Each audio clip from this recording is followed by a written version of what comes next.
Empezamos ahora con el tercer momento del día, el último espacio de esta primera jornada de las jornadas de educación, conocimiento y sociedad en democracia.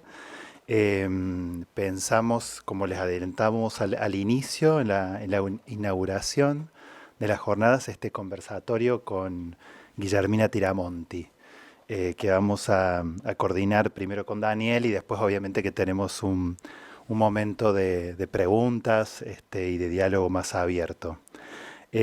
¿Por qué pensamos en este conversatorio con Guillermina?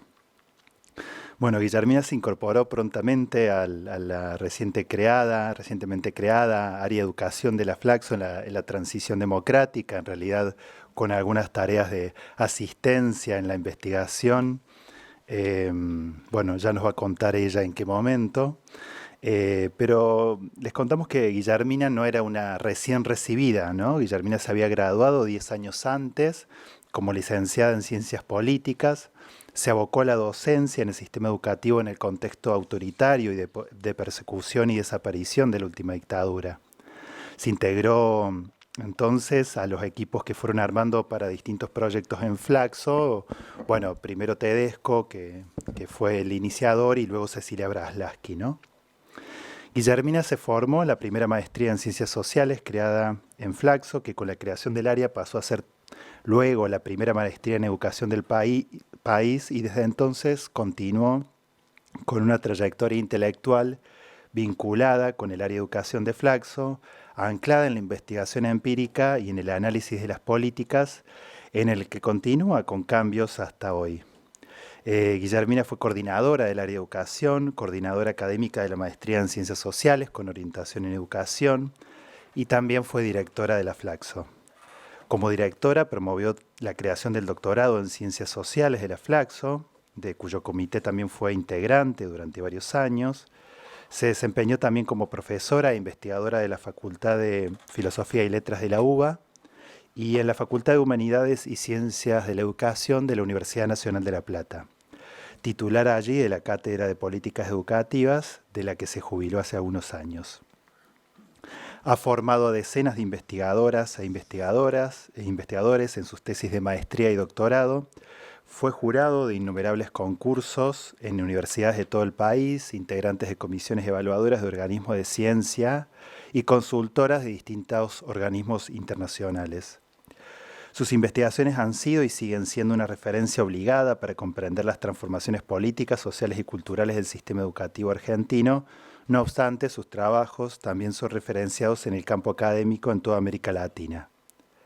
Desde el retorno de la democracia, Guillermina ha vivido y pensado también en los cambios en los modos de producir conocimiento en educación, en la relación entre educación y política, investigación y política educativa. En estas 4 décadas, Guillermina no dejó de ser parte del área de educación de Flaxo, integrante de esta unidad académica, el programa Educación, Conocimiento y Sociedad, desde su conformación en el 2012. Quien conoce a Guillermina sabe que con ella siempre es interesante hablar y discutir por su generosidad para con las ideas que allí se forjan y por su pasión para pensar la educación en democracia. Por eso la convocamos y le agradecemos que haya aceptado conversar con nosotros.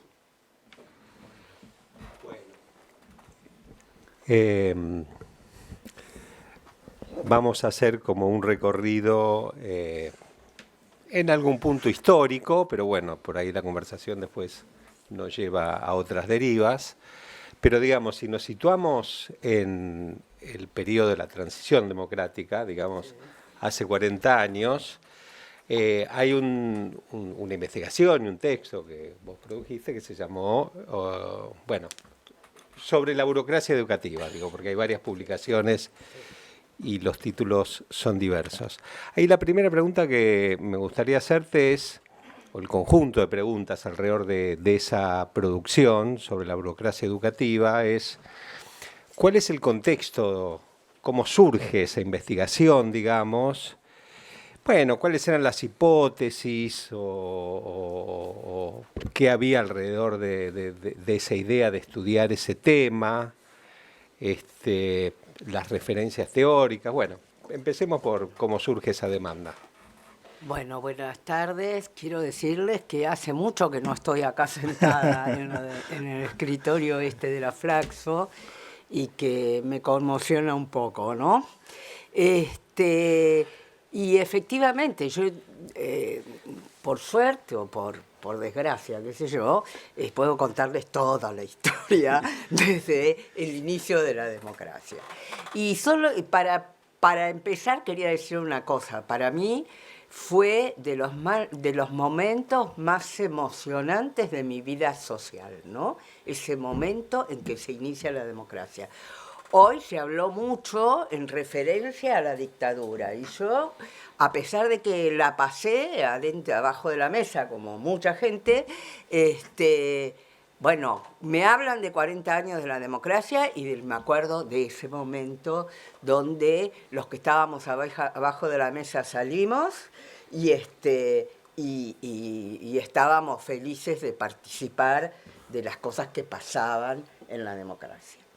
Y una de las cosas que pasó es que me encontré por el camino, digamos, con Cecilia y con Tedesco, que estaban, bueno, iniciando el área de educación y iniciando también buscando alumnos para la maestría de educación, que en un principio era como una rama de la maestría de ciencia política. No es que había una maestría en educación, sino había una serie de materias que eran de educación que se complementaban con el resto de las materias de ciencia política.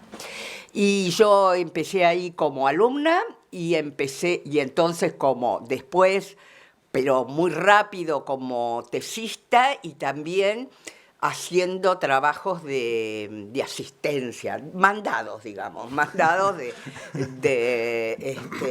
para la investigación. ¿Podés contar alguno? Bueno, justamente para referirme a esto, resulta que empieza la democracia, ahora está Adolfo ahí, empieza la democracia. Entonces yo tenía un montón de temas en la cabeza para la tesis, la relación, temas muy de la época, pero el ministerio le planteó a Cecilia que querían hacer una serie de estudios. Uno de ellos era qué pasaba con la legislación, porque los supervisores actuaban como intermediarios disruptivos de las políticas educativas, ¿no? Y entonces Cecilia me dijo, anda vos, fíjate eso y hacés la tesis de eso. Elegiste Sí. mucho. Bueno, Cecilia era así y además yo era una generación de obedientes, ¿no? Así que fui al ministerio y justamente las cosas que me planteaba la gente que vi, Beatriz Santiago, no sé quién más, era esto, que ellos pensaban una serie de normas y mandaban una serie de normas a la escuela y resulta que después eso se diluía por el camino. Entonces, yo que tenía que hacer una tesis, ¿no? Y compilar legislación era algo que estaba muy lejos de mi interés, dije, bueno, voy a trabajar sobre los supervisores, los inspectores y demás.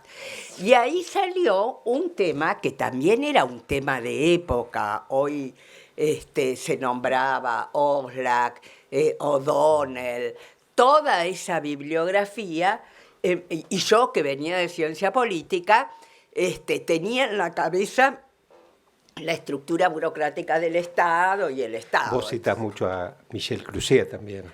Bueno, era mi Biblia en ese momento para ese texto, sobre el tema de qué es la burocracia y cómo la burocracia se autonomizaba de la política.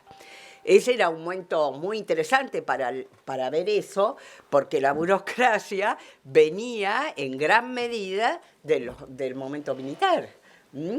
Y entonces trabajar sobre ese tema, quiero decir que no estaba muy presente a pesar de la bibliografía, porque había una idea de que una vez que habíamos alcanzado con la política el Estado, ya eso iba a fluir solo, y cosa que no empezaba a pasar. Bueno, así que esa fue la motivación de ese trabajo sobre las burocracias, que yo creo que es un trabajo que lamentablemente, entre otras cosas, yo lo dejé porque tendríamos que haber, porque es un trabajo que todavía es una pregunta. Mañana va a haber una mesa sobre el federalismo y en esa mesa del federalismo todavía está la pregunta cómo hacemos para que lo que pensamos en el Estado llegue a las escuelas, ¿no? Así que el estudio de la burocracia y de cómo funciona la burocracia para procesar la política está hoy presente. ¿Mm? Y Guillermina, digo, vos llegás al área de educación, digo, ¿qué te movilizaba a estar en Flaxo, a hacer un posgrado? ¿Cuál era o sea, hacer estudios de posgrado era una expectativa personal o común, digamos? No, yo era un personaje muy presente en la época. Era alguien que había estado. Yo terminé mi universidad en el 73. Empecé a trabajar en la universidad en el 73. De ayudante, un ayudante de la cátedra, ¿no? Y en el 74 ya me tuve que ir. Y de ahí nunca más, digamos. Después uno estaba dentro de, bueno, tratando de, yo seguí trabajando de profesora, pero bueno, pensar, discutir con otros, todo eso no existía. Así que yo estaba muy ávida de eso, yo como mucha gente. Entonces, y en eso aparece Cecilia y aparece Tedesco y Cecilia... Quiero decir, trabajar sobre educación estaba muy lejos de mi cabeza, porque yo cuando salí de la facultad lo que quería era estudiar economía, porque era una época donde la economía el saber que explicaba todo, ¿no? Entonces, sí, porque es una época muy economista, toda la que va del 70, bueno, y después en la catacumba, ¿no? Pero la economía era la que estuviera del lado de la derecha, de la izquierda, en el centro, la economía era la que te iba a dar. Entonces, la verdad que yo pensaba que si empezaba la democracia yo iba a ir a estudiar economía. Y bueno, y Cecilia me convenció, bueno, pero tantos años de experiencia en la escuela, porque ellos necesitaban gente. Bueno, y yo agarraba cualquier cosa, ¿eh? Quiero decir que si en vez de ser educación hubiera sido antropología o hubiera sido cualquier cosa, yo agarraba, con tal de que fuera un espacio académico donde se pudiera pensar y discutir. Claro. Así que por eso vine a Flaxo. Yo ni sabía lo que era Flaxo. Después me enteré, pero en el momento que vine era lo que me ofrecían y yo agarraba totalmente. Ya había empezado a hacer alguna cosa en el KS, me parece que era, donde hubo muchos colegas ahí. Centro de Altos Estudios en Ciencias Exactas. Sí, y hubo muchos colegas ahí, pero era todo el periodo previo a la democracia, ¿no? Cuando la dictadura se estaba cayendo, pero así que eso también te ayudaba a despertarte las ganas de otra cosa. O sea, entonces llegás a Flaxo y al campo educativo, digamos, más bien motivada por discusiones académicas, sí, estimulantes para el pensamiento, de alguna manera sacarse el bozal o, digamos, las... y pensar, qué sé yo. Pensar, claro. Y pensar. Pero siguiendo ahí en esa línea, entraste por ahí y después seguiste produciendo, digamos, y profundizando algunos temas en el campo. Por ejemplo, en una publicación vinculada al libro o a la investigación sobre burocracia educativa, que se llamó Conducción Educativa y Calidad de la Enseñanza Media, se formula una hipótesis que tal vez tenga alguna vigencia o no, lo veremos, que es sobre la dejerarquización cognitiva, así se enuncia en ese momento. Bueno, ¿en qué consiste esta hipótesis en ese contexto, en contexto de la transición? Porque todavía seguimos en la transición, ¿no? Sí. Bueno, para responder a eso hay que pensar en cuáles eran las discusiones de la época, ¿no? Entonces, por un lado tenías un Flaxo que empezó una agenda muy diferente de la agenda que se discutía, que era una agenda más centrada en discusiones previas al golpe, ¿no? Y previas al 70. Entonces, la importancia del catolicismo, la influencia del catolicismo, la discusión entre público y privado, y después una discusión que se inauguró en ese momento es ¿qué es democratizar la educación? Lo llevo porque tiene que ver con eso, que es una discusión muy interesante. La posición del gobierno radical, y en realidad la posición del momento, era democratizar es abrir el ingreso a las escuelas secundarias, se sacaron los exámenes de la escuela secundaria, abrir el ingreso de la universidad tenía cupos en ese momento, y en realidad... Democratizar el acceso, digamos. Sí, democratizar el acceso, abrir, porque los cupos de la universidad, bueno, eran acotados, o sea, había mucha gente que quedaba afuera, algunos se iban a la universidad privada en ese momento, en el momento de la dictadura, y otros se quedaban afuera. O iban a los terciarios, porque ahí crecieron los terciarios también. Y la escuela secundaria, donde el examen también hacía una segregación de los chicos. Bueno, esa era la posición del gobierno y esa era la idea que teníamos todos. Y aparece una discusión que la da Cecilia y la da Daniel Filmus, que es democratizar es otra cosa. Democratizar es distribuir el conocimiento entre toda la población, igualitariamente entre toda la población. Y entonces... Muy comenio. Sí, todo a todos. Por supuesto que no había ninguna idea de que el receptor, a pesar... Bueno, espera. De que el receptor podía condicionar de distinta manera lo que recibía.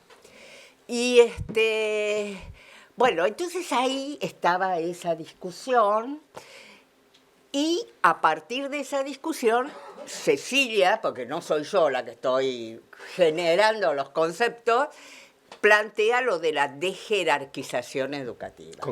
Cognitiva, que quiere decir, estamos democratizando el patrón de socialización de los chicos, porque también hay que decir que había un discurso fuerte sobre que los chicos tuvieran un espacio de socialización no autoritaria, que así era el espacio durante la época de la dictadura, y el ingreso de los chicos, pero no estamos democratizando el conocimiento. Y entonces, porque, bueno, hay que recordar que Cecilia no, bueno, era así, ¿no? Dura. Entonces a ella le parecía que, bueno, democratizar la socialización no era importante, ¿no?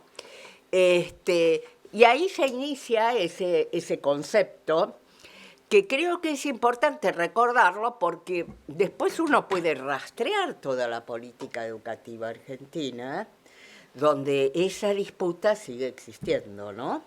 Pero también esa es la discusión que da la base a la reforma de los 90, que es cambiemos los contenidos, pero una reforma que dialoga con el cambio económico del mundo, pero no dialoga con los cambios pedagógicos. En el último periodo, cuando vos quieras que yo corte, me decís, en el último periodo del radicalismo, se habían empezado a ensayar unas reformas que fueron pilotos, que incluían otra organización pedagógica. Y en el 70, a pesar de que era una reforma de Onganía y que nadie quería mirarla porque era de Onganía, había estado el Proyecto 13, que daba otra formación pedagógica, otra discusión sobre cuál era el modelo básicamente para la escuela media. La escuela del 90, la reforma del 90, no dialogó con eso, dialogó con el cambio del mercado mundial. Y pensó a los contenidos, a una cosa de la que hablaba Silvia hoy, como ese saber que viene desde la academia para cada una de las disciplinas, pero no hubo más que eso. Es interesante lo que planteas entonces, esa tensión, digamos, de jerarquización cognitiva, mejor dicho, entre distribución de conocimientos, digamos, y socialización, Sí. Socialización o democratización de la vida escolar, de la vida social escolar, como tensión.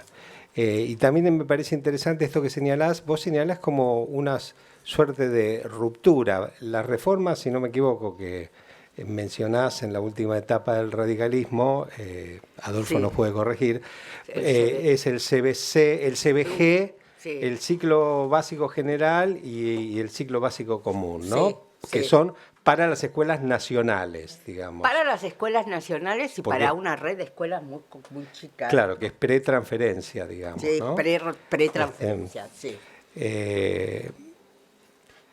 Ahora, esa reforma, la reforma de los 90, digamos, en algún sentido, como decís, produce una ruptura y ves allí un patrón que tiene continuidad en la dimensión curricular con la cuestión de la de jerarquización cognitiva. Pero volvamos a Flaxo, porque Flaxo en ese momento, fines de los 80, principios de los 90, tiene una producción, digamos, cuyo libro es ¿Hacia dónde va la...? No, perdón. ¿Es posible concertar políticas educativas? Digamos. ¿Cómo es el contexto de surgimiento Bueno, de esa primero discusión? quiero decir, Flaxo inaugura una agenda que no estaba para nada en el país. Lo que me acuerdo, pero el programa sobre currículum.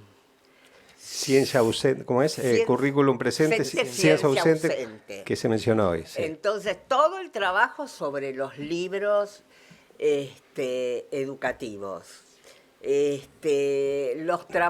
sobre la burocracia, sobre las instituciones y después, básicamente, el trabajo de la discriminación educativa de Cecilia, donde dice una cosa que en ese momento no estaba presente.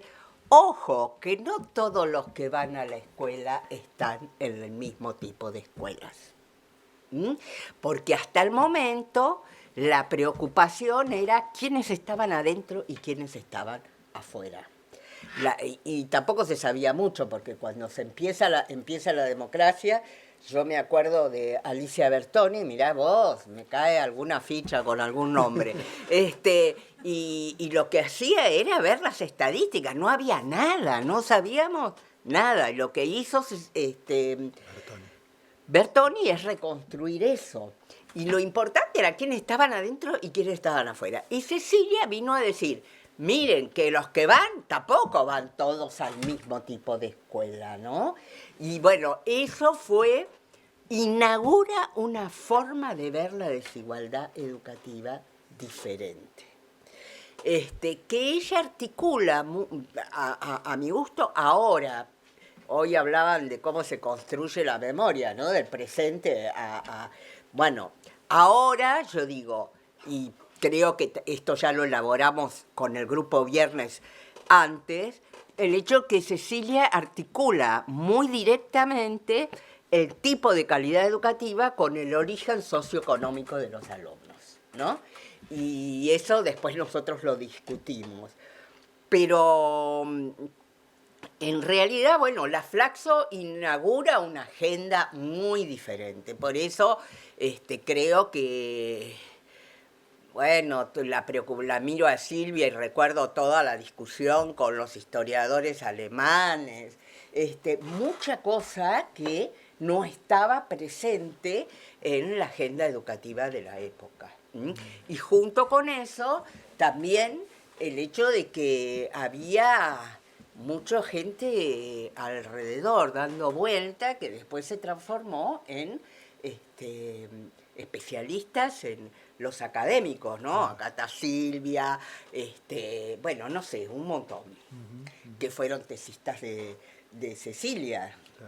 No nombro a ninguno porque me voy a olvidar de otros, pero realmente... Nómbrame a mí. Te nombro a vos, sí. Bueno, eso, no me acuerdo si era eso lo que me preguntabas. No, te había preguntado, pero está muy bien porque Sí. cerraste, digamos, completaste ese ciclo de transición democrática. No sé si vos querés, Sebas, No, porque yo digo, ya estaba pasando para los 90. Antes digamos. de pasar, para complementar un poco el panorama institucional, digamos, porque nombrás a Flaxo, Sí. digo, ¿dónde más se investigaba o lo poco que se investigaba que vos recordás, que recuerdes ahora, digo, ¿no? Como hoy Flaxo, el área de educación, digo, es un centro de investigación en un contexto plural y heterogéneo, donde hay muchísimos centros de investigaciones de excelencia en el sistema universitario, científico en Argentina, ¿no? Sí, pero eso no existía en ese momento. Eso. En ese momento las universidades empezaron a hacer algo, pero las universidades venían de la dictadura, así Claro. que no había nada. Y sí empezaron a florecer las instituciones de investigación. Estaba María Antonia Gallar, ¿cómo se llamaba? CENEP. En el CENEP. Estaba CEDES, donde estaba Oslac. Oslac, que no hacía educación, pero sí Tago. temas de mujer y bueno. Sí. Y había un centro en la Ditela, o había habido un centro en la Ditela durante la dictadura, y no, por ahí en algún centro, un centro demográfico, de estudio demográfico en Córdoba, y bueno, había algún centro ahí disperso, pero había muy poca investigación. Claro. Y bueno, empezó a haber, sí, una investigación en las universidades, pero muy incipiente, que recién se arma mejor cuando aparece la agencia, los incentivos a la investigación, eso ya viene en el 90, ¿no? En el 90 y pico. Pero, digo, es un panorama muy diferente, de la misma manera que era un panorama muy diferente entrar al Estado, Adolfo dirá algo mañana, respecto de eso, de cómo funcionaba el Estado y cuál era el cuerpo burocrático del Estado. Bueno, transición democrática. Ahora pasamos a los 90, entonces. Sí, siguiendo pasamos a los 90. Y ahí antes, digamos, hay un momento en donde el área de educación de la Flaxo produce, decía, un texto que creo que es a raíz de conferencias sobre la concertación de políticas educativas. ¿Cómo se produce ese texto? Digamos, ¿cómo se explica, digamos, el contexto de producción de esa? Bueno, ahí empieza la revista. Propuesta educativa. Propuesta educativa al 89, creo, sí. Y también es el libro de la concertación. Ese es un momento de reacomodamiento de la Flaxo como área para el futuro gobierno. ¿Mm? Bueno, no sé si está bien o mal que yo cuente. No sé nada en especial. Pero lo que me parece es que es claro que hay un recomendamiento para darle letra al futuro gobierno. Hay una editorial que, bueno, no la leí, mira, a pesar de que la otra vez te dije, pero no la leí. Una editorial de propuesta educativa. Una editorial de propuesta educativa. La vamos a leer todos ahora. Que es la número 1 o la 2, donde se dice, bueno, acá estamos, sabemos todo en la fracción. Ya investigamos todo, ya sabemos lo que hay que hacer. Bueno, eso dice la editorial. Entonces, está eso y está lo de la concertación, es para decir, miren, hayamos estado donde hayamos estado antes, aquí estamos para conversar con todo el mundo. Y en ese libro de la concertación se conversa mucho también con gente de América Latina. Porque ya empieza a haber una mirada más latinoamericana sobre lo que pasa, porque la globalización estaba desde el inicio de la democracia, solamente que, bueno, todavía no nos habíamos dado cuenta. Entonces, ese libro tiene eso, se puede concertar, se puede acordar y se pueden hacer acuerdos regionales, no solamente a nivel nacional. Y sobre ese libro yo me acuerdo haber trabajado para ese encuentro a morir, ¿no? Y bueno, nada, eso. No es que hay muchas, como Abraham, si lo viste, no es que hay muchas conclusiones, pero sí hay un propósito de decir, bueno, nosotros ya hicimos todo esto, ¿con quién van a hablar si no es con nosotros? ¿Mm? Pero eso también me pregunto si no tiene que ver con cambios, digamos, en las fuentes de financiamiento, digamos, ¿no? Es decir, porque ahí hay organismos internacionales que financian, en cambio toda la transición había sido financiada por distintas agencias, IDRC, en fin, no sé si eso se puede, digamos, traer a colación. No, yo creo que lo del financiamiento es importante, porque la primera etapa está toda financiada por el IDRC, con un modo de financiamiento que después desapareció, que es el gran programa.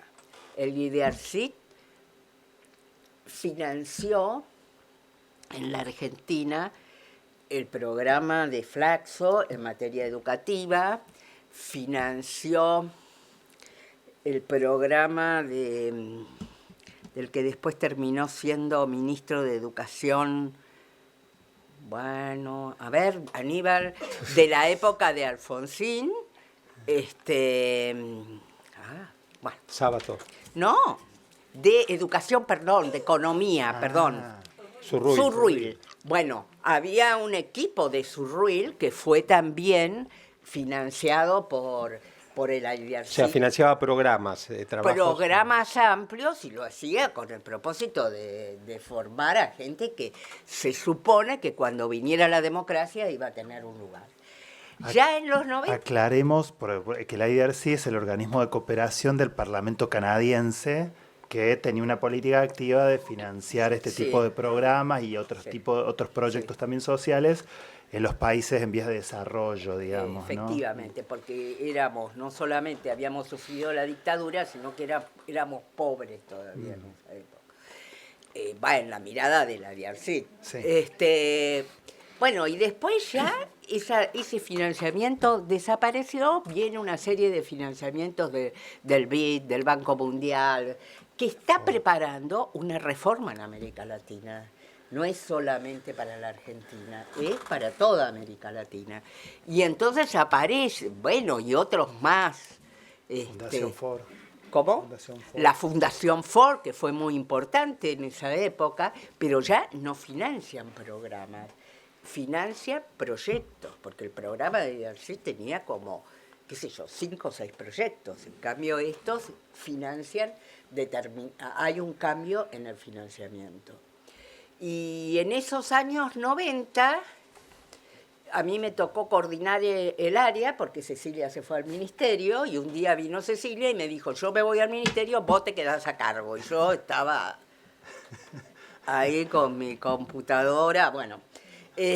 Máquina de escribir. ¿Eh? Máquina de escribir. Máquina de escribir todavía, sí. Bueno, y me dejó así, me abandonó, digamos. Yo lo siento así, como que me abandonó, porque me venían a preguntar cosas sobre el área. Yo no sabía nada. Para colmo, Cecilia no era un personaje de esos que abría la puerta, compartía, ¿no? Ella era la jefa y yo no sé, bueno, nada. Bueno, no lo hiciste mal, de todas maneras. Pero ahí, como directora de área, digamos, como directora, sí, del área de educación, vos asumís, no la única, pero digamos, una voz muy crítica, digamos, a la reforma de los 90, que trae además, por lo menos desde mi perspectiva, discusiones como muy relevantes, digamos, para sostener esa crítica. Tenés un texto, que es una compilación con otras colegas, Sí. Alejandra Birchin, por ejemplo, que se titula la modernización educativa de los 90, y el título es, interrogante, ¿el fin de la ilusión emancipadora? Claro. ¿Qué, digamos, cuál es el clima de época y a qué se refiere esa pregunta y la idea de modernización? Bueno, yo creo que eso tiene más de una interpretación. Bueno, por un lado, que la propuesta de los 90 es una propuesta que discute el modelo tradicional de la educación, del sistema educativo. Entonces, yo y el equipo que estábamos ahí veíamos, no veíamos bien eso. Ahora yo lo revería de otra manera, ¿no? Pero en ese momento nos parecía que era una modernización muy pensada en relación al modelo del mercado y demás. Eso depende del país, pero acá era relativo, ¿no? Porque seguimos teniendo escuelas públicas y seguimos teniendo un país con escuelas públicas. Bueno, pero sí lo que parecía era que las oportunidades de educación, educativas, iban a mermar. Para las clases medias, y había un discurso muy crítico respecto de la modernidad y de la emancipación y todo eso. Eso por un lado. La sensación era que terminaba una etapa. Para mí, también ese libro tiene otra cosa, que ahí se murió mi papá, ¿no? Y para mí, bueno, era un fin de época. Era un fin de época en la educación, era un fin de época también en mi vida, ¿no? Pero por eso el fin de algo, porque era el fin de algo, ¿no? Pero ese libro tiene una dedicatoria que es Sí.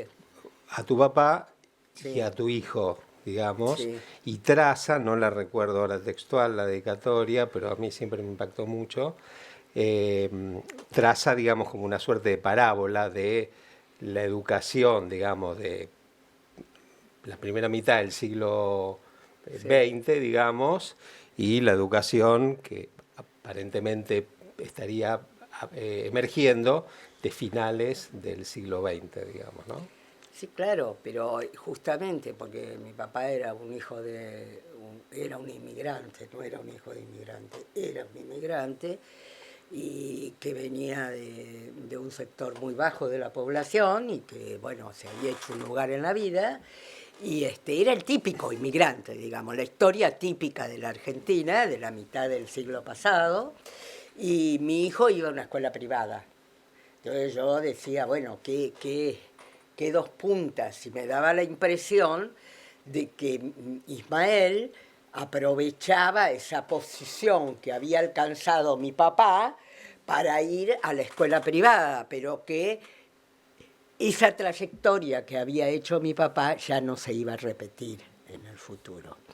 Eso es lo que quería decir la introducción, que mi papá había tenido una trayectoria en la educación pública y que después venía una trayectoria que no tenía que ver con esas oportunidades porque ya no estaban, ¿no?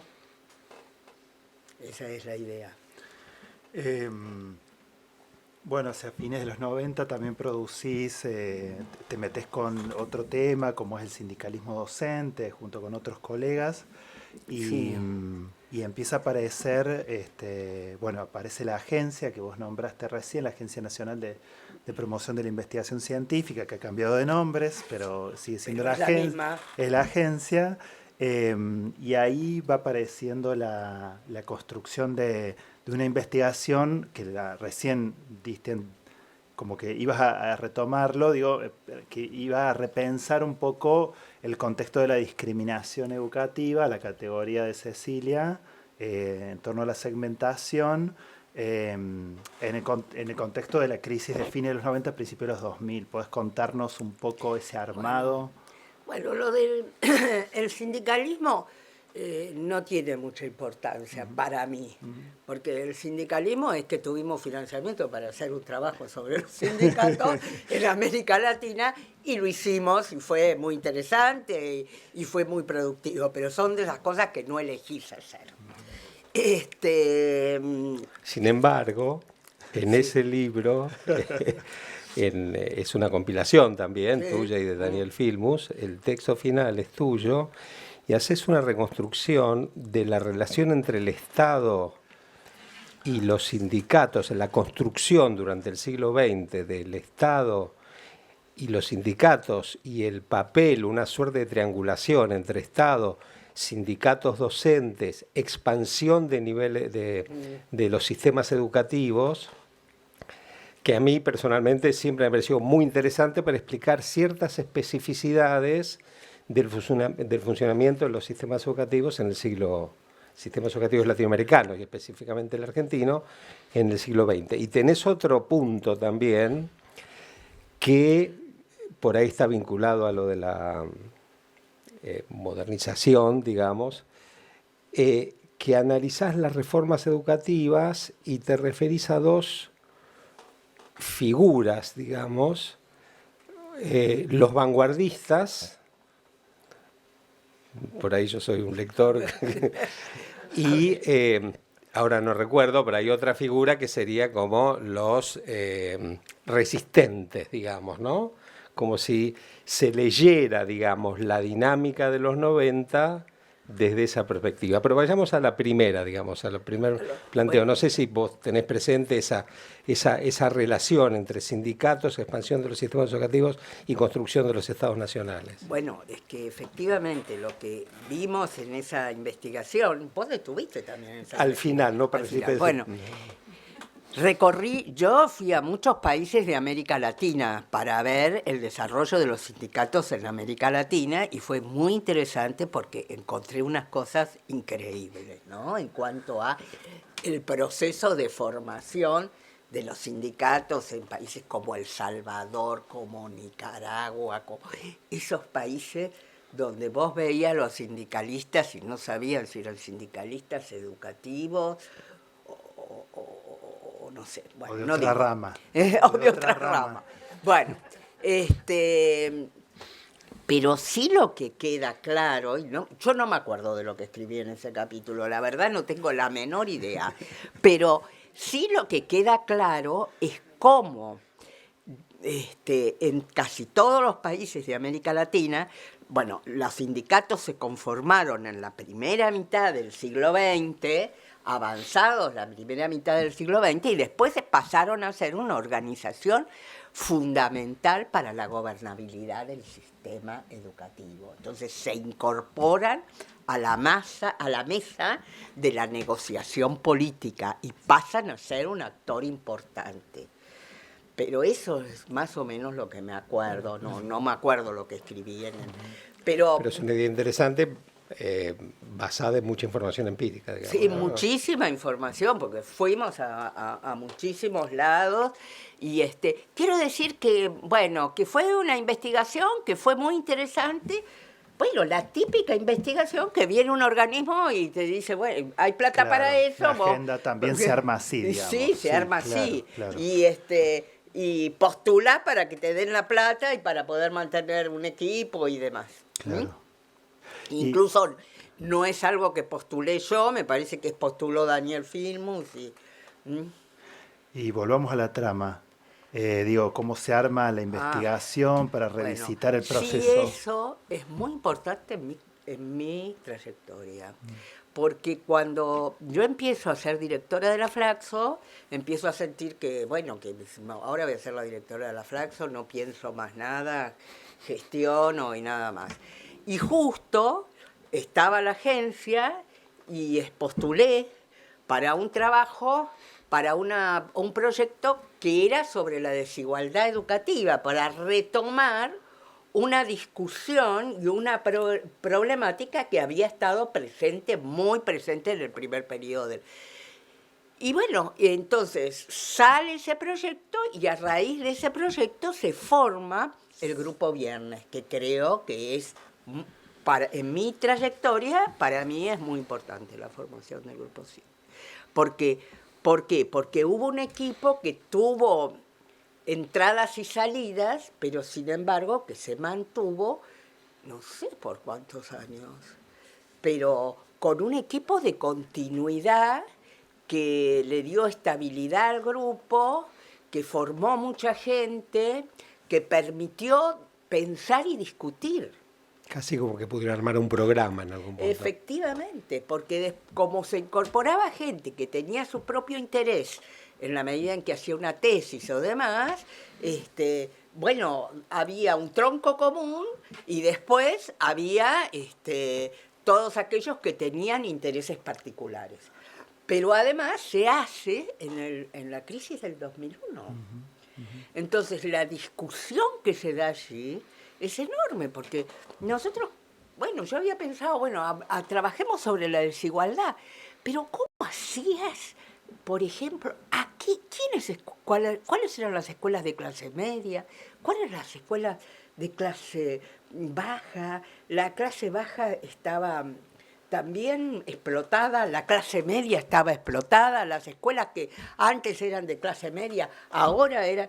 Bueno, tardamos 1000 años en discutir a la Argentina, ¿no? Discutir, y hicimos pero tomamos una decisión que no es atarnos a la clase socioeconómica, sino pensar en escuelas que nos parecían muy diferentes entre sí, aunque fueran del mismo estrato socioeconómico.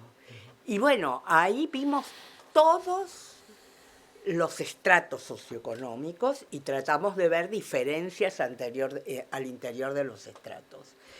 Y la verdad que estoy acá y me acuerdo cuando presentábamos el proyecto, no sé qué, aquí, en un momento en que todo el mundo trabajaba sobre los pobres. Y nosotros decíamos que íbamos a ver las escuelas de élite y nos miraban como diciendo, mirá, ¿en qué van a gastar la plata? Y la verdad es que fue muy bueno ver todos, porque seguíamos pensando que la desigualdad era un tema relativo, pero además porque ya vivíamos y ya éramos un conjunto de estratos diferentes. Y en cada uno de esos aprendimos muchas cosas. Por ejemplo, para dar un ejemplo, después Sandra siguió la línea de las élites, pero cómo se reproduce, qué papel tenían las familias, las madres y demás en la reproducción de un tipo de cultura, lo aprendimos ahí. Si no, no lo hubiéramos aprendido, ¿no? Y bueno, ahí discutimos también el concepto de segmentación de Cecilia, porque nosotros hacíamos intervenir justamente la variable cultural, entonces veíamos que no era Bueno, también eso es de época, digamos, ¿no? Porque en el momento en que Cecilia empieza con eso, nadie hubiera discutido que lo que definía era el estrato socioeconómico.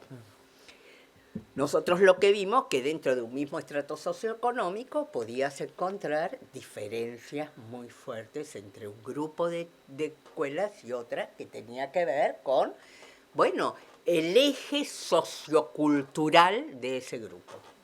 Bueno, entonces ahí en tu carrera hay una doble, digamos, un doble giro, por decir así, ¿no? Porque pasás de unas lecturas más políticas, digamos, burocracia, etcétera, a una más sociológica, y además incorporás dentro de eso la perspectiva o la variable más cultural, ¿no? ¿Qué dijiste? ¿Te referiste al clima de época o a lo que se discutía en la época cuando te referías a la segmentación? Pero ¿cuál era el contexto de discusión de época en ese momento? Bueno, un rescate de las variables culturales y el tema de empezar a ver la sociedad de una manera distinta. En esa época, bueno, lo que nos pasó por la cabeza, aquellos que vimos la crisis del 2001 y el cambio de la estructura social, en la Argentina fue muy fuerte. Ahí nos veíamos como compelidos a volver a ver la sociedad, no solamente yo, sino que hubo toda una serie de producciones sociológicas sobre la fragmentación. No sé, me acuerdo de... Sí, el texto de Kessler. El de Kessler, pero me acuerdo también el desvampa, los de abajo era... Los de arriba. O los de arriba. Bueno, los de arriba. Desde abajo es eso. El desvampa es los que ganaron. Los que ganaron. Los que ganaron es el desvampa, sí. Y Nancy es de... Desde abajo la transformación de las identidades sociales. Bueno, sí, entonces empieza toda una serie de producción en relación para dar cuenta de esa nueva realidad. Por eso la vuelta a la sociología, qué sé yo, el tomar esos temas y y desde esa perspectiva, porque era como no tomamos el ver a los pobres nada más, pero sí una preocupación era ver cómo se ordenaban ahora diferentes la sociedad y dentro de eso el sistema educativo.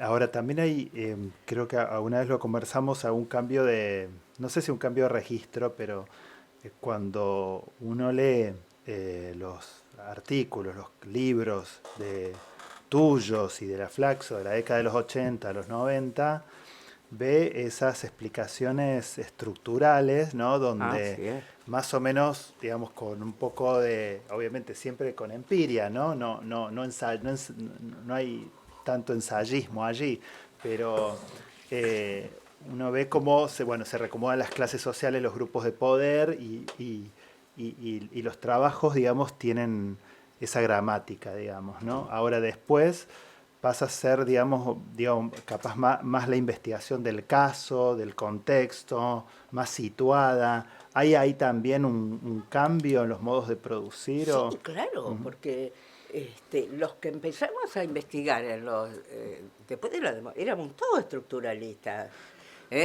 Porque esa era la mirada. Yo decía, bueno, al principio de los 80, en ese momento, pero pensábamos así desde los 70, ¿no?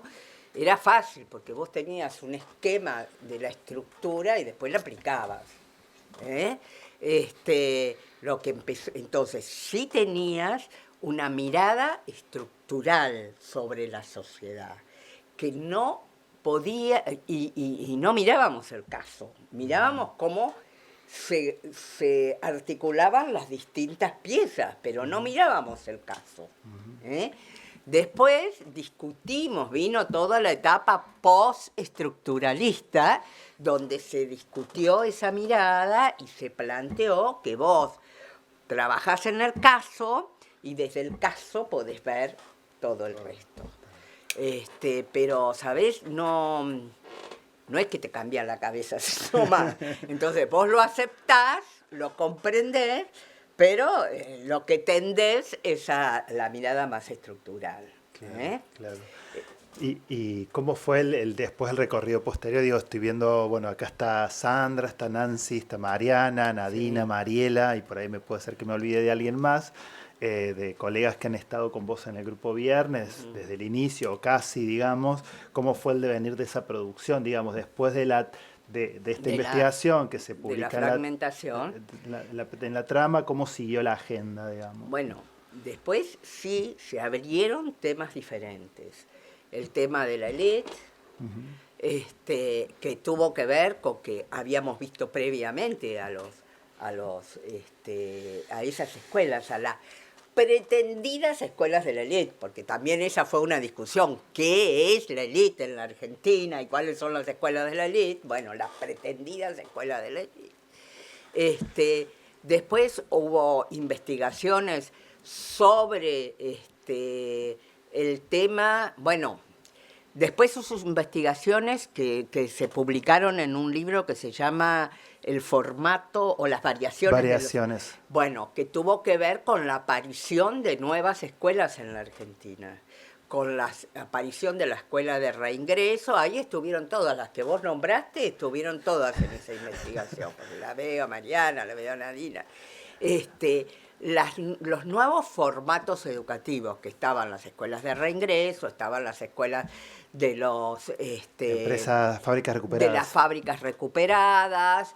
No veíamos el plan Fines porque todavía no estaba. Bueno, las alternativas.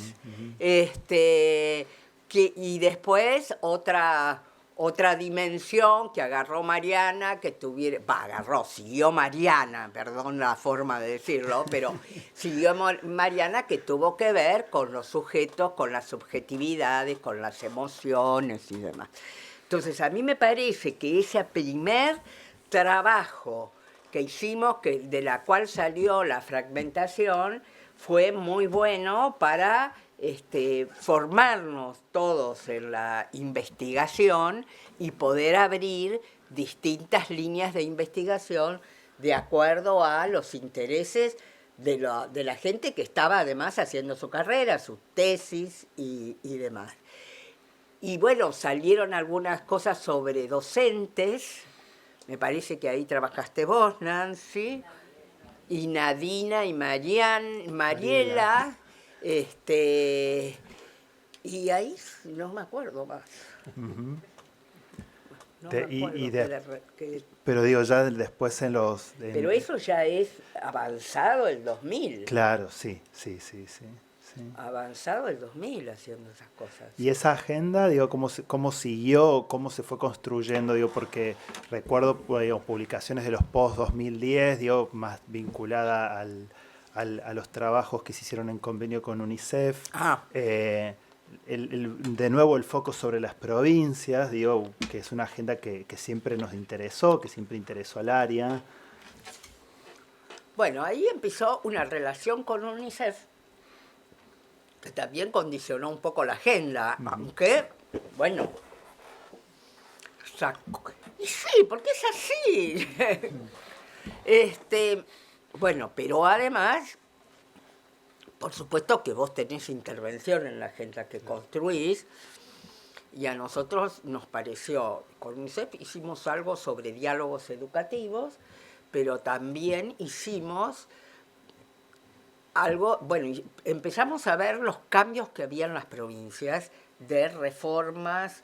En el nivel secundario. En el nivel secundario, porque la verdad es que nosotros estábamos muy centradas en el nivel secundario, y porque a partir del 2000 hay una presencia fuerte de las provincias locales pensando sus cambios. Porque después de la reforma del 90, de la caída de la propuesta del 90 y del inicio, es como que el Estado Nacional está más bien flojo, digamos, y porque además, recordemos que la descentralización había sido en el 92. O sea que tampoco las provincias previamente habían tenido tiempo de acomodarse a que son las responsables de la gestión. Y ahí en el 2000 empezaron a haber una serie de cambios desde las provincias, ¿no? Con reformas acotadas en el sentido tipo estudios piloto, una cosa así. A partir del 2006, después de la ley nacional. Después de la ley nacional, sí, después de la ley nacional, y también cuando empieza a haber una discusión más sobre qué hay que hacer con la educación media, porque la educación media ya estaba claro que algo había que hacer con la escuela media. Entonces vos tenés... Bueno, hay un libro también ahí, La Escuela Media en Debate, que hizo mucha agenda, sí, que compilaste con Nancy, con Nancy. Que un poco plantea eso desde distintas aristas, digamos, ¿no? Efectivamente. 2006, por allí, ¿no? Entonces hay una discusión, empieza a haber una discusión más amplia, más pedagógica, más sobre las escuelas, bueno, y después las reformas que hacen las distintas provincias. Y bueno, hicimos una compilación donde rescatábamos también lo que había hecho el radicalismo en la primera etapa, que había sido muy poco conversado, digamos, producido, investigado. Y bueno, qué sé yo, ahí no hay más. No, y estábamos en la agenda de UNICEF, ¿no? Sí, pero la agenda de UNICEF es eso. Es básicamente el análisis de las reformas educativas de las provincias. Y después, a partir de eso, empieza un propósito de UNICEF de apoyar algunos cambios provinciales. Claro. Y ahí se quedó Sandra, porque yo dije, no, yo a Tucumán no voy. Digamos, porque, bueno, no, porque no. Ya no tenía más ganas. Bueno, y efectivamente empieza todo eso que hace Sandra, por un lado, que es ver cómo llevar adelante, cómo concretar determinadas propuestas de cambio educativo en un espacio controlado, digamos, controlado por la Flaxo y controlado por UNICEF. Y ahí yo ya, después de eso, cuando dije que no a eso,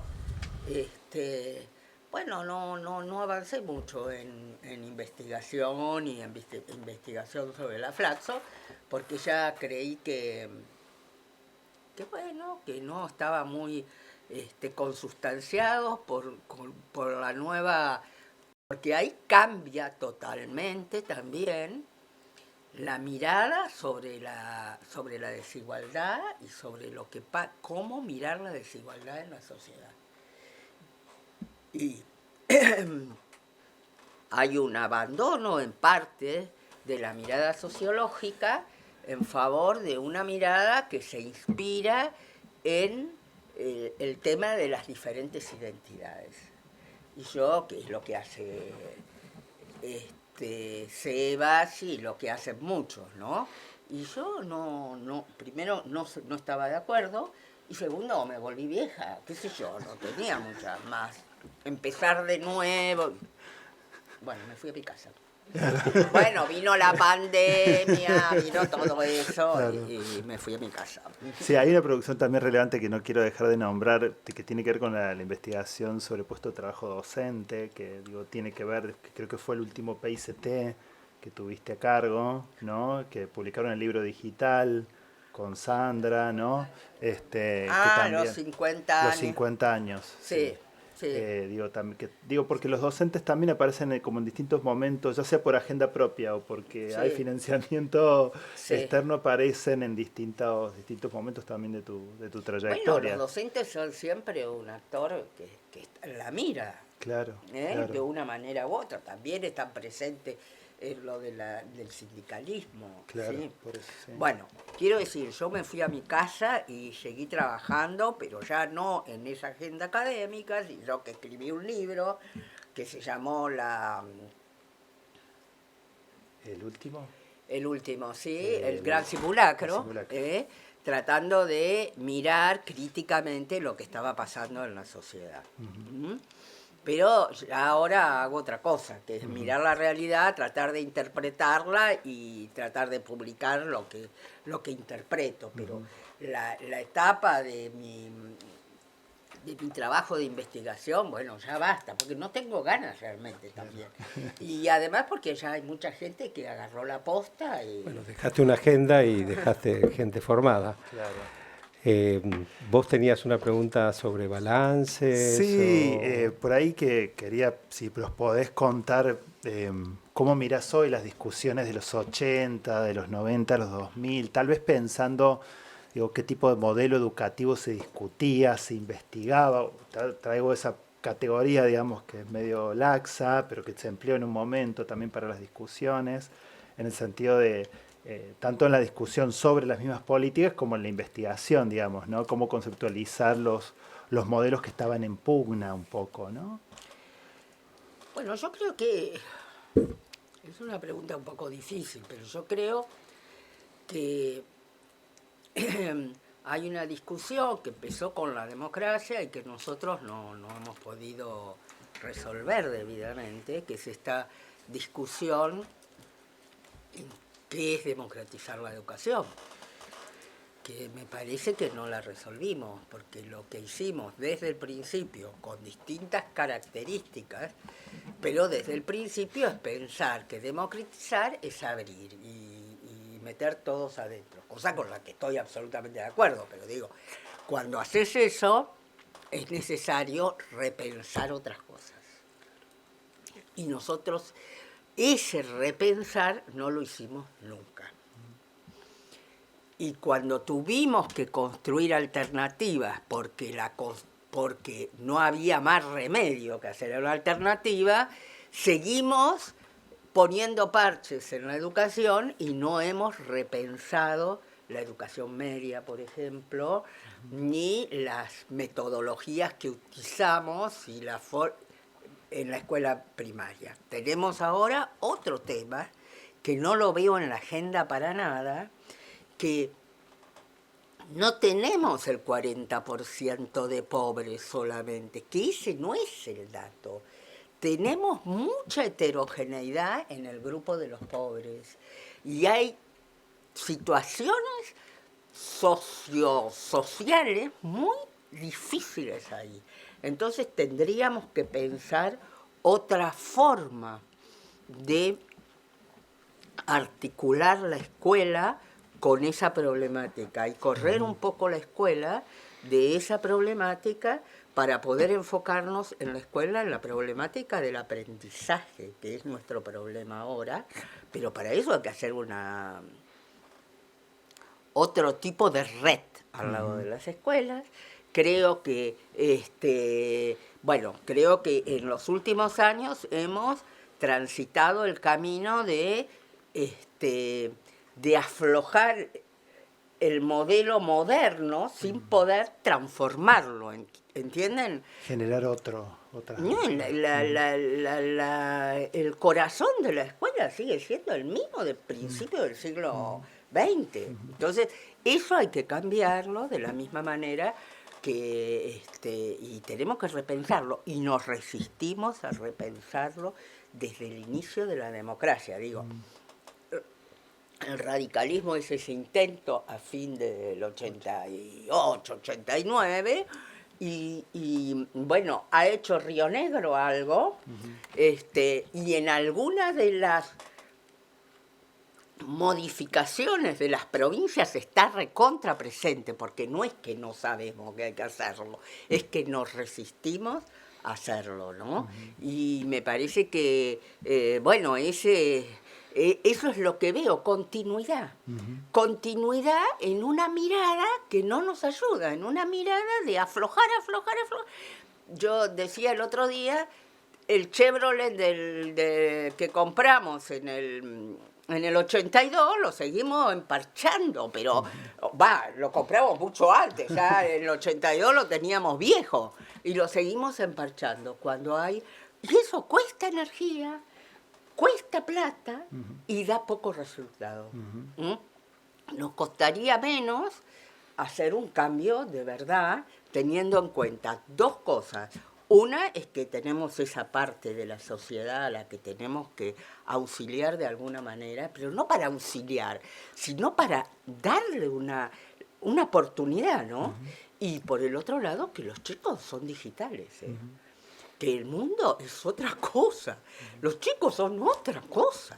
Y nosotros desde la escuela no tenemos muy presente que estos son unos, no sé cómo nombrarlos, pero son diferentes. Y que tenemos que pensar cuando pensamos el problema de la alfabetización, que por supuesto hay muchas razones de las metodologías, de la pobreza y de todo lo demás, pero hay otras razones que tienen que ver con unos chicos que no sé cómo aprenden, que aprenden diferente, qué sé yo. Está claro. Ahora, luego de esta recorrida, que nos da ganas por ahí de profundizar en algunos temas, pero bueno, queremos saber si quienes están aquí presentes y quienes están también en línea quieren hacernos o hacerle llegar preguntas a Guillermina, que retomen o profundicen alguno de estos temas. Ahí está Mariana. Ahí llega el micrófono. Bueno, gracias por la presentación, Guille. Primero agradecer por la formación que nos has dado en todos estos casi 20 años de participación en el Grupo Viernes, y tal vez como para sumar al rol que vos tuviste, me parece, en el área de educación y en el programa, es el papel que tuviste y que seguís teniendo en la producción de propuesta educativa. Vos en 2007, en el marco del Grupo Viernes, tomaste el guante de una publicación que ya te venía tiempo atrás, pero que había sido suspendida por distintas situaciones, y bueno, desde ahí la impulsaste, y también me parece que a través de las editoriales y de las propuestas que en el grupo fuimos discutiendo sobre ideas para trabajar en los dossiers, bueno, vos ahí marcaste también agenda y discusiones, y muchas de las discusiones que en el grupo teníamos estaban ahí plasmadas en los dossiers de propuesta educativa. Eso nomás. Bueno, sí, efectivamente, propuestas educativas es una cosa que yo, desde el 89, no puedo creer, todos los años que estuve ahí en propuesta. Felicitar a los colegas, a Sebastián y a Daniel por esta idea que fue traernos a Guillermina en esta versión y en esta posibilidad de volver a visitar y actualizar su recorrido formativo, que también ha sido el nuestro, una parte de eso, como decía Mariana. Pero una pregunta que a mí me atraviesa bastante, que tiene que ver con los modos en que la política toma la investigación y la investigación toma la política, ¿no? Yo creo que quienes estamos de este lado tenemos siempre la pretensión de alguna incidencia, de algún diálogo, pues creo que una parte de eso se armó bastante. Vos decías los diálogos por la secundaria con UNICEF, otros actores que forman parte de esa agenda de la política, como son estas organizaciones. Pero pensaba con lo de fragmentación y con los de escuelas de reingreso, que en su momento fueron también cosas polémicas de decir o de plantear. Me acuerdo cuando Daniel Filmus era ministro de Educación y nosotras planteábamos esto de la fragmentación, él decía cómo se gobierna un sistema educativo fragmentado, y la política en ese momento también tuvo un modo de apropiarse de esa idea de fragmentación que uno puede reconocer en los documentos del Ministerio de Educación Nacional, en algunas normativas, que fue otro modo. Entonces, bueno, alguna reflexión tuya. Con escuelas de reingreso pasó lo mismo, ¿no es cierto? Era difícil ir a ver esas escuelas que intentaban ir en otra dirección y había cierta resistencia de lo que se podía decir desde la investigación crítica, que finalmente terminó poniendo la lupa sobre cosas muy valiosas de esas escuelas que después también fueron tomadas por esto de personalización de trayectorias, otros modos de organización de los cargos. Bueno, ¿alguna reflexión tuya también sobre esa conversación con la política desde estos lugares?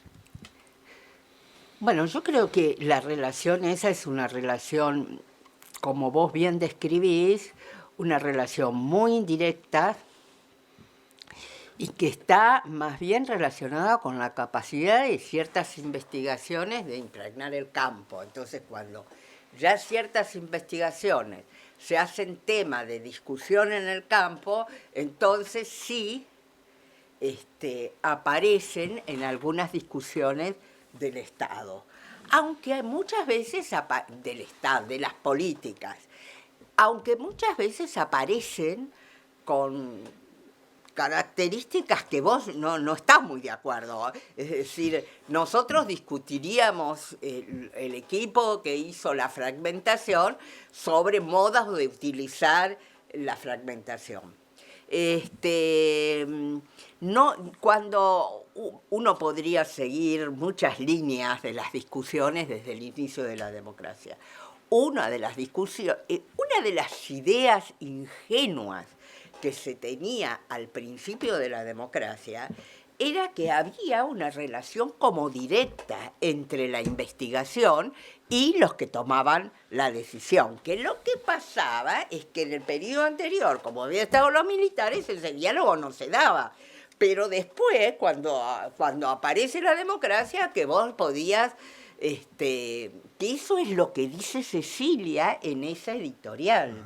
Si nosotros sabemos y les decimos, y no solamente lo dice en la editorial, sino que hay un trabajo ya posterior en los 90, que no sé cómo se llama. De Cecilia. Bueno, no, pero uno de 8 tensiones. Sí, Es ese. ¿Ese? Sí, sí. Bueno, donde... La verdad que Cecilia lo que hace es expresar lo que había en la época, de decir, si estamos los especialistas que sabemos, bueno, que hagan lo que nosotros ya sabemos. Entonces, pasada esa etapa de ingenuidad, creo yo, y también de los políticos, porque en la primera etapa, Adolfo lo podrá decir después, pero en la primera etapa también los políticos creían que los especialistas les iban a dar, qué hacer, pero después resulta que la política tiene sus propias lógicas, sus propios límites, y... Bueno, yo creo que sí, cuando un tema o una perspectiva se hace presente en la discusión, no solo de la academia, sino de grupos más amplios, los propios docentes y demás, entonces sí aparece o se presenta en la política. Qué sé yo, doy el ejemplo de trayectoria educativa, que todo el mundo habla de trayectoria educativa. Eso no tiene que ver con lo que dijo Flavia. Claro, pero bueno, pero ya está apropiada ese concepto. Ahora, lo que yo digo es que ha habido una cierta, cada vez más distancia entre lo que piensan los políticos y lo que puede producirse como producción de los especialistas. Sandra. Bueno, agradecer también el espacio y la oportunidad de volver con estas conversaciones.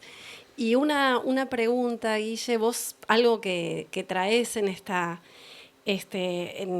recorrido y que lo traen también, me parece, Daniel y Sebas, ha sido como esta cualidad de la agenda de la investigación, de mirar temas no tan convencionales y en esa mirada poder adelantar, ¿no?, algunas lecturas, abrir líneas de investigación, etcétera.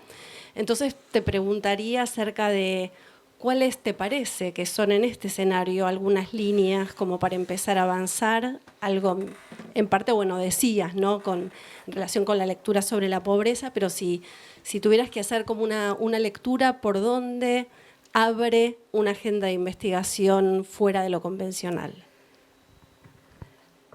Bueno, yo creo que además lo que ha habido es un cambio respecto de dónde se posiciona la investigación, porque nosotros empezamos pensando una investigación más desde lo académico, y hoy necesitas hacer una investigación mucho más en diálogo con lo que acontece en el campo educativo, no en la política educativa, sino en el campo educativo.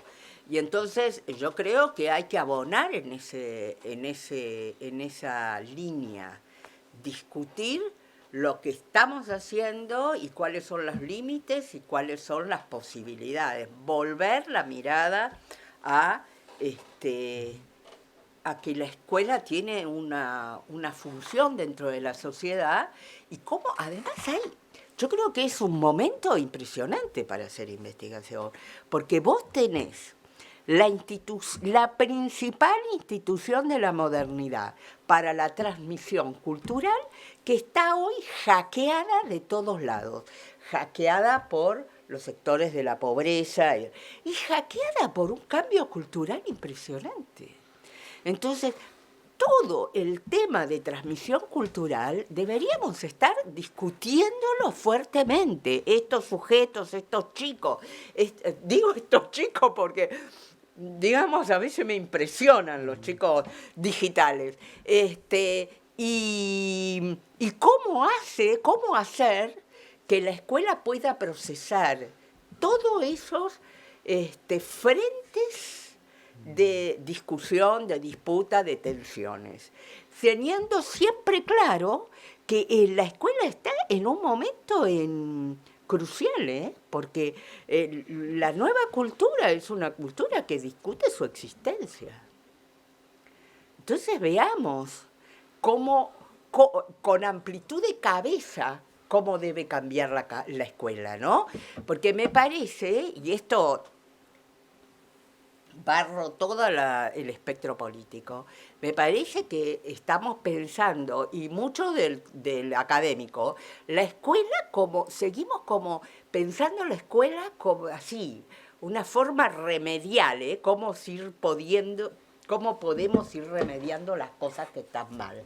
Y algunas cosas podemos remediarlas porque van a desaparecer, porque las podemos hacer desaparecer, Pero entonces digo, hay que, por eso, ver cómo está cambiando el mundo y abrir un poco la cabeza en esos dos temas, ¿no?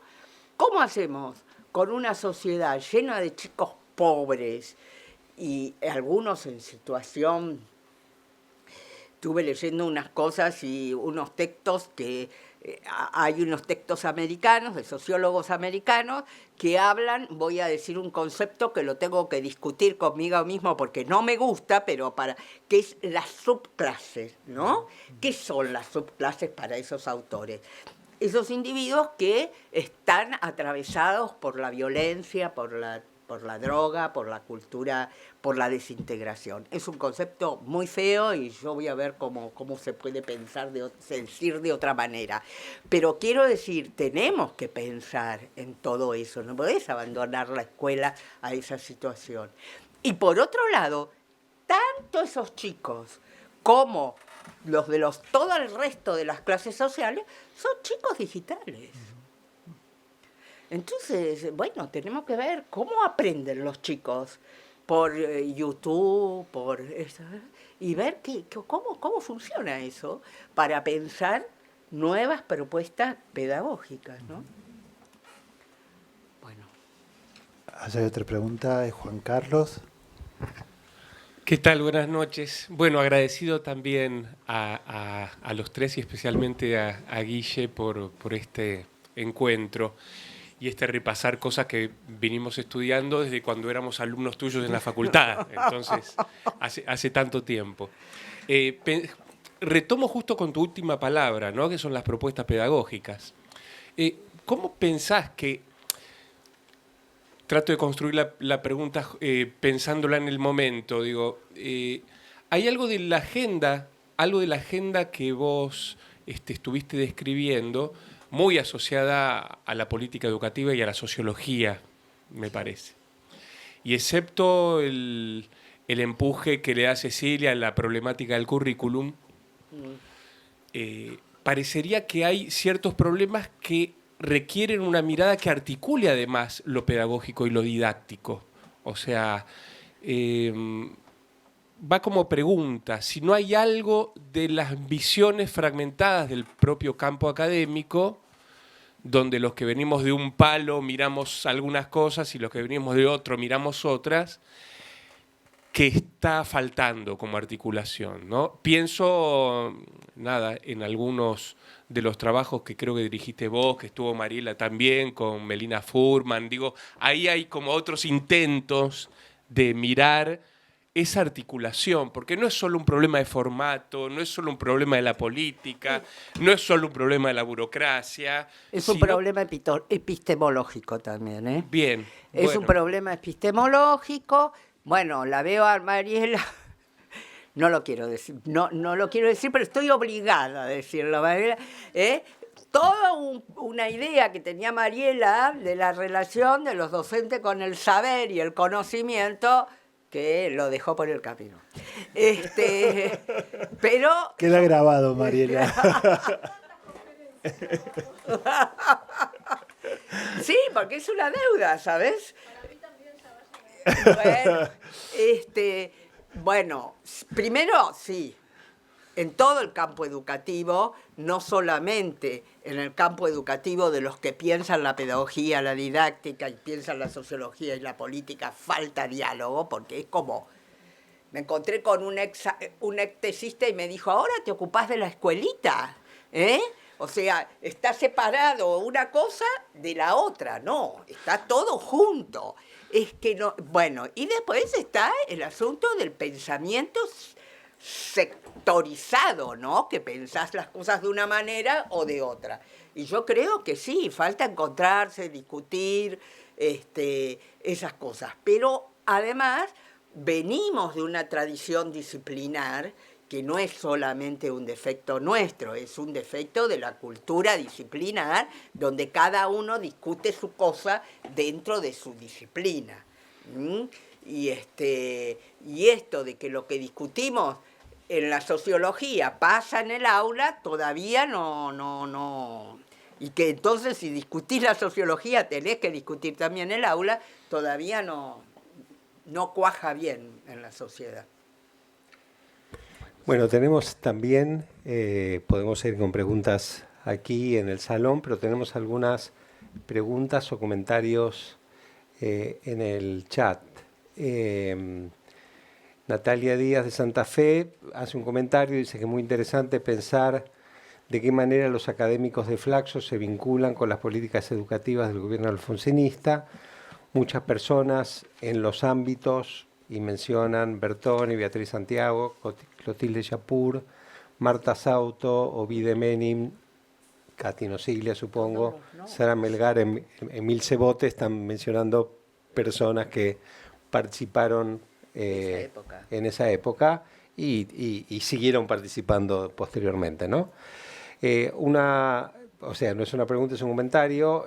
Natalia Díaz también sigue diciendo otro tema importante de la década de 1980 fue el segundo Congreso Pedagógico Nacional. Allí también participó Cecilia. No sé si vos querés mencionar algo sobre esto. No tengo mucho más que decir que lo que sabemos todos del asunto del Congreso Pedagógico.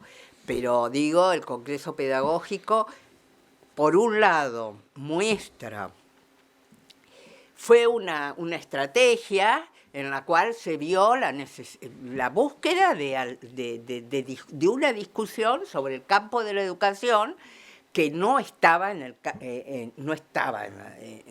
entonces la estrategia fue hacer un congreso, yo creo que ingenuo, una estrategia ingenua. Ingenua porque la población no estaba acostumbrada a discutir, a participar. Y porque al final los que participaron fueron los que estaban acostumbrados a discutir durante todo el gobierno militar. Entonces, la palabra que quería el gobierno, el radicalismo, y que queríamos todos que apareciera en el espacio público, no apareció, porque no había una práctica sobre eso. Recuerden que durante el gobierno de Alfonsín hubo 2 intentos de... Bueno, no es que la gente salió a decir lo que pensaba por la calle así nomás, de hoy a mañana.